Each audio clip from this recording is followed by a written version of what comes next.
This set of slides shows the implications for taxes on wealth management.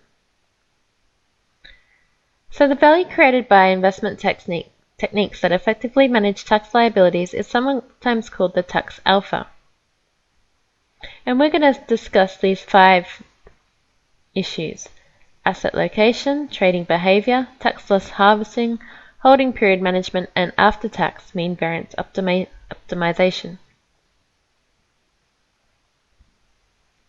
Investors often have multiple types of accounts where tax advantage accounts are permitted. An interaction exists between deciding what assets to own and in which accounts they should be held. The choice of where to place specific assets is called the asset location decision. A well-designed portfolio not only prescribes a proper asset allocation, but simultaneously tells the portfolio manager the proper location for those assets. Other factors that go into the asset allocation decision include behavioral constraints, access to credit facilities, age, time horizon, investment availability, and the planned holding period. Trading behavior. So trading behavior affects the tax when held in taxable accounts. For assets held in taxable accounts, portfolio turnover generates taxable gains that might otherwise be deferred.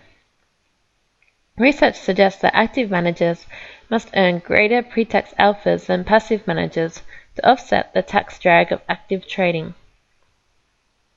It is important to note that although locating highly taxed assets in tax-sheltered accounts can add value for investors, a proper investment management strategy remains more important than proper asset location strategy. Tax loss harvesting. So not all trading is necessarily tax efficient. Jurisdictions allow realized capital losses to offset realized capital gains, but limitations are often placed on the amount of net losses that can be recognized or the type of income it can offset. The practice of realizing a loss to offset a gain or income, and thereby reducing the current year's tax obligation, is called tax loss harvesting. The tax savings realized in a given tax year from tax loss harvesting overstate the true gain. Selling a security at a loss and reinvesting the proceeds in a similar security effectively reset the cost basis to the lower market value, potentially increasing future tax liabilities. In other words, taxes saved now may simply be postponed. The value of tax loss harvesting is in deferring the payments of tax liabilities. A subtle benefit of tax loss harvesting is that it increases the amount of net of tax money available for investment. Realizing a loss saves taxes in the current year, and this tax savings can be reinvested. The concept related to tax loss harvesting is using the highest in, first out tax lot accounting to sell a portion of a position. When positions are accumulated over time, lots are often purchased at different prices. Depending on the tax system, investors may be allowed to sell the highest cost basis lots first, which defers realizing the tax liability associated with lots having lower cost basis. Opportunities to create value through tax loss harvesting and HIFO are greater in jurisdictions with high tax rates and capital gains. Studies have shown that a tax loss harvesting program can yield substantial benefits. Although cumulative tax alphas from tax loss harvesting increase over time, the annual tax alpha is largest in the early years and decreases through time as deferred gains are ultimately realized. The complementary strategies of tax loss harvesting and HIFO tax lot accounting have more potential value when securities have relatively high volatility, which creates larger gains and losses with which to work.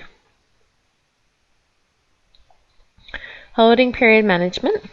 So many jurisdictions encourage long-term investing, or equivalently discourage short-term trading, by reducing tax rates on long-term gains. Depending on the magnitude of the gain from waiting, short-term trading can be difficult to justify on an after-tax basis. Another aspect of holding period management is more tactical in terms of which tax year the tax is due.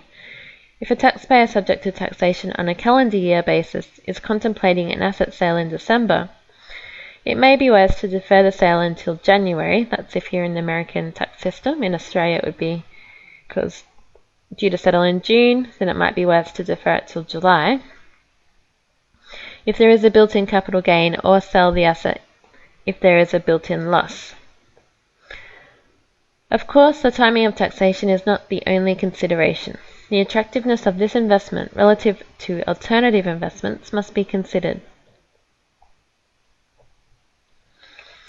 And after-tax mean variance optimization.